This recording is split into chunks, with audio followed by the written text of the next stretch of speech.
بانک خانواده هستیم و میخوایم در مورد وامدهی این بانک با چند تا از هموطنان صحبت کنیم. شما با این بانک مشکلی دارید؟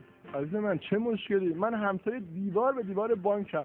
اگه مشکلی بود من میفهمیدم. درسته؟ بله آقا درسته.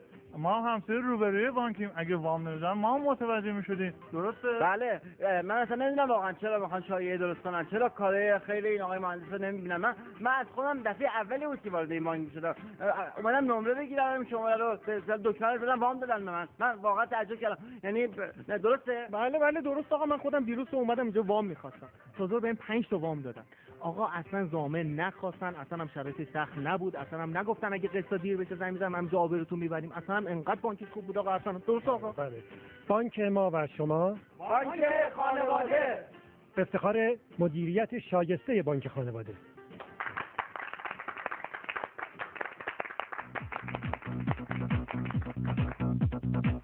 ببینید